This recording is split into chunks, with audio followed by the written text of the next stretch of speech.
नमस्कार दोस्तों, आज के इस कालखंड में आपका स्वागत है।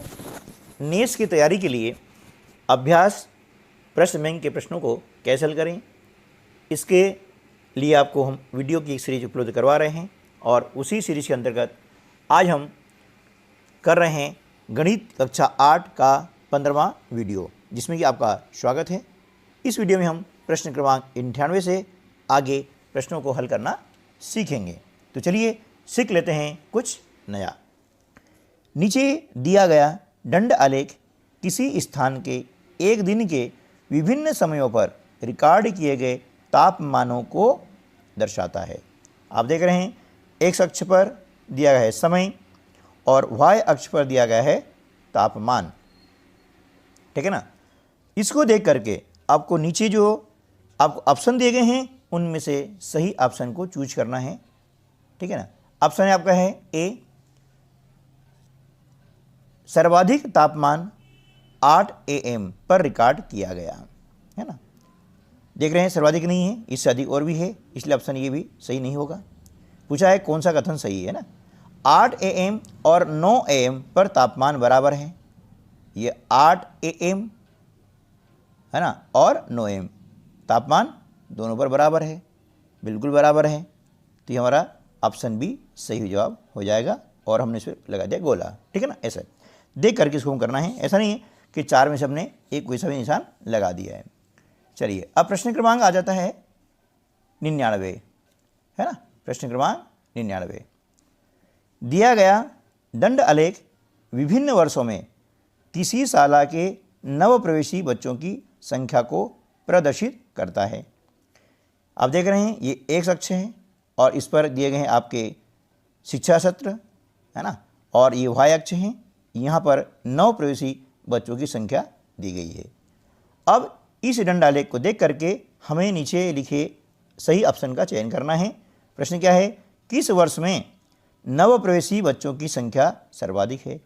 दंड आलेख देख के ही हम पता लग जाएगा कि सन 2006 और 7 में अधिक बच्चों की संख्या है ना। बिल्कुल दंड आलेख दी जाएगा, इसलिए 2006 और 7 इसका सही जवाब हो जाएगा। ऑप्शन बी हमारा करेक्ट आंसर हो जाएगा, ठीक है दोस्तों। इस प्रकार से अगला प्रश्न देखते हैं। ये प्रश्न बहुत ही महत्वपूर्ण है और इस टाइप के प्रश्न आपकी जो कंपटीशन एग्जाम्स होती है, प्रतियोगिता परीक्षाएं, उनमें भी पूछे जाते हैं।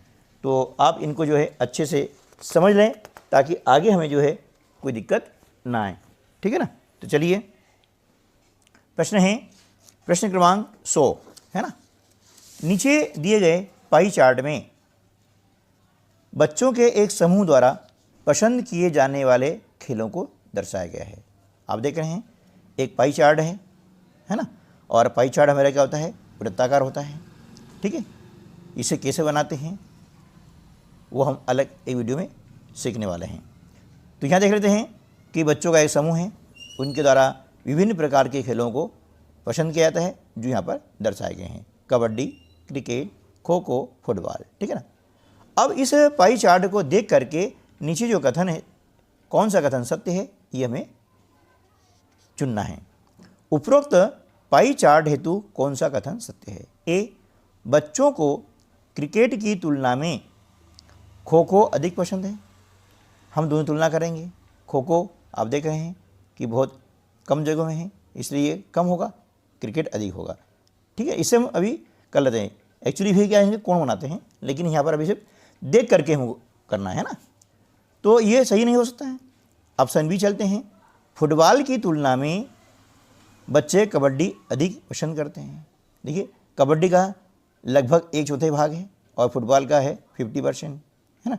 देखने से पता लग रहा है कबड्डी का 25% और फुटबॉल अधिक है, लेकिन यह बोल रहे हैं कि कबड्डी अधिक है, ये भी सही नहीं होगा। सी, सर्वाधिक बच्चों को कबड्डी पसंद है, ये भी गलत है। डी आ जाएगा, समूह के आधे बच्चों को फुटबॉल पसंद है, बिल्कुल सही है। देख रहे हैं आप कि ये एक समूह है पूरा है, इसका आधा हिस्सा जो है फुटबॉल खेलने वाले हैं, इसलिए ऑप्शन डी जो है सही जवाब हो जाएगा, ठीक है। चलिए ये बहुत सरल था।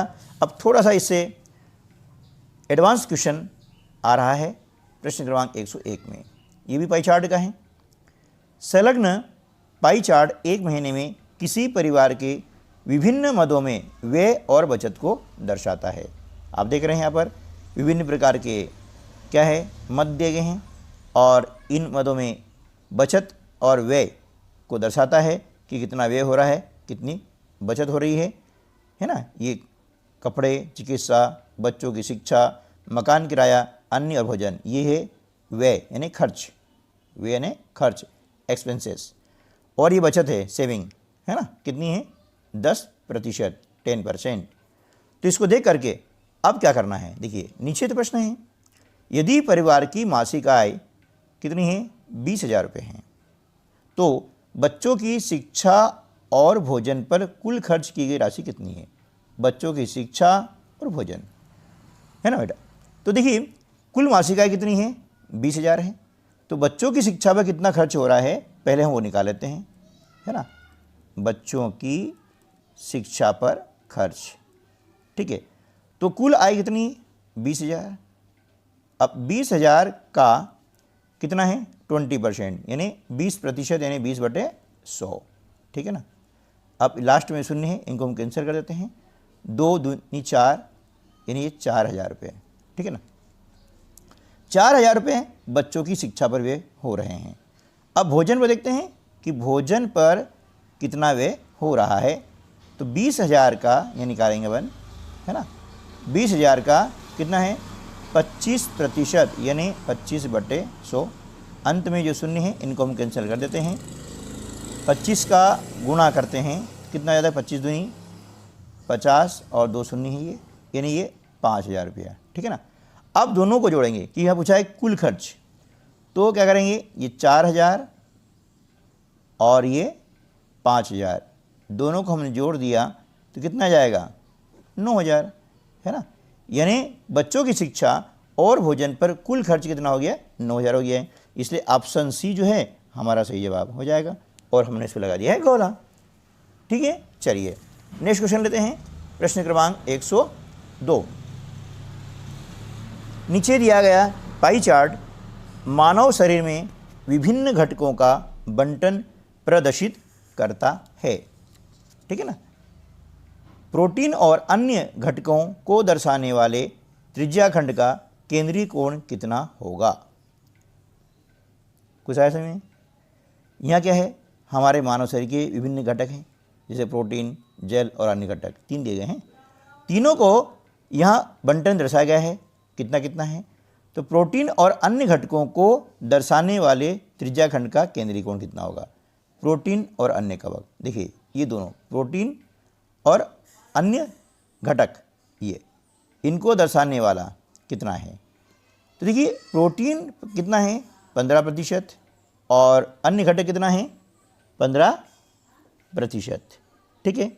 तो हम क्या करते हैं कि दोनों को जोड़ लेते हैं, तो 15 और 15 कितना हो जाता है 15% धन 15% कितना हो गया 30% हो गया, ठीक है ना। अब देखिए पूरा जो वृत्त होता है वो होता है 360 डिग्री का। हमें पूछा गया है केंद्रीय कोण पूछा है, ठीक है ना। तो पूरा जो है वृत्त होता है 360 डिग्री का होता है, ठीक है। और यहाँ पर 360 डिग्री का हम निकाल लेते कितना 30%, ये 30% है, तो सीधा निकालेंगे 360 का 30% कितना होगा, ठीक है ना। ये शून्य से ये शून्य कैंसिल कर दिया, इससे ये कर दिया और हम गुणा करते हैं तो 36 दिया होता है 108 डिग्री। कितना होता है बेटा 108 डिग्री होता है। तो 108 डिग्री क्या है हमारा केंद्रीय कोण आ जाएगा, ये वाला कोण यहाँ से यहाँ तक ये कहलाता है केंद्रीय कोण, ठीक है ना। तो ऑप्शन ए जो है हमारा सही जवाब हो जाएगा। ओके, चलिए नेक्स्ट क्वेश्चन लेते हैं, प्रश्न क्रमांक 103, है ना। प्रश्न क्रमांक क्या हो जाएगा 103। संलग्न पाई चार्ट एक विद्यार्थी द्वारा किसी परीक्षा में हिंदी, गणित, अंग्रेजी, विज्ञान और सामाजिक विज्ञान में प्राप्त किए गए अंकों को प्रदर्शित करता है। आप देख रहे हैं यहाँ पर एक पाई चार्ट है और इस पाई चार्ट में विभिन्न विषय को दर्शाया गया है, ठीक है। अब ज्ञात क्या करना है, नीचे आपको दिया गया है ऑप्शन, है ना। निम्न में से कौन सा कथन सत्य है, आपको देखना है कौन सा कथन सत्य है। तो वही हम पहले देखेंगे। ऑप्शन ए क्या बोल रहा है, विज्ञान के प्राप्तांक गणित के प्राप्तांकों से अधिक है। देख रहे हैं, बिल्कुल नहीं है, गलत है। गणित के प्राप्तांक ज़्यादा हैं, है ना, और विज्ञान के कम है। ये यहाँ से देखने से पता चल जाएगा। ठीक है, ये सही नहीं हो सकता है। अगला ऑप्शन देखते हैं, विद्यार्थी ने सर्वाधिक अंक गणित विषय में प्राप्त किए हैं। बिल्कुल सही है। ये देखिए, ये खंड अलग है, ये खंड सभी छोटे हैं, तो देखने से पता चल जाएगा कि गणित विषय में सर्वाधिक अंक प्राप्त किए हैं, इसलिए ऑप्शन बी हमारा सही हो जाएगा। और जहाँ सही आ जाता है बस सही का निशान लगाइए और आगे बढ़ते जाइए। ठीक है ना, फिर अन्य ऑप्शन देखने की आवश्यकता हमको नहीं है। अगला चलते हैं, प्रश्न क्रमांक 104 कि एक आयताकार खेत का क्षेत्रफल, उसकी लंबाई और चौड़ाई, है ना, दुगनी है। कितना है? 2450 वर्ग मीटर। यानी खेत का जो क्षेत्रफल दिया गया है वह है 2450 वर्ग मीटर। अब इसमें क्या है कि लंबाई जो है उसकी चौड़ाई की दुगनी है। ठीक है, लंबाई क्या हो गई? चौड़ाई की दुगनी हो गई है। तो खेत का परिमाप कितना होगा? अब देखिए, क्षेत्रफल और परिमाप दोनों चीज़ अलग अलग हैं। हम इसको थोड़ा सा समझ लेते हैं। जैसे मान लिया कि ये आपकी आयताकार खेत है ये, ठीक है, जो आयत के आकार होता है उसे हम बोलते हैं आयताकार। अब इसके द्वारा, यानी मान लीजिए इसका नामांकन कर दे बन ए, बी, सी और डी, तो इसके द्वारा जो घेरा का स्थान है ये कहलाता है क्षेत्रफल। ठीक है ना। और परिमाप यानी इसकी चारों भुजाओं की लंबाइयों का योग। जैसे ए से बी तक की भुजा है, इसकी लंबाई प्लस बी सी भुजा की लंबाई प्लस सी डी भुजा की लंबाई प्लस डी ए भुजा की लंबाई, ये चारों भुजाओं की लंबाइयों का योग कहलाएगा परिमाप। ठीक है, ये आपको ध्यान रखना है। तो चलिए अब सवाल हल कर लेते हैं। यहाँ बोला गया है कि लंबाई चौड़ाई की दुगनी है। छोटी कौन है? चौड़ाई है ना, तो हमने चौड़ाई मान ली x मीटर। ठीक है, तो लंबाई कितनी होगी? दुगनी है, मतलब 2x मीटर। ये आपकी हो गई लंबाई। ठीक है, अब इन दोनों का गुणा करते हैं, लंबाई गुणित चौड़ाई, तो क्या हो जाता है? क्षेत्रफल। तो x का गुणा यदि 2x में करेंगे तो क्या हो जाएगा? 2x वर्ग, है ना। तो x से घातांक 1 है और x से घातांक 1 है, तो गुणा करने पर जब आधार समान होते हैं ना तो घातांकें जुड़ जाती है। ये हम पिछली वीडियो में सीख चुके हैं।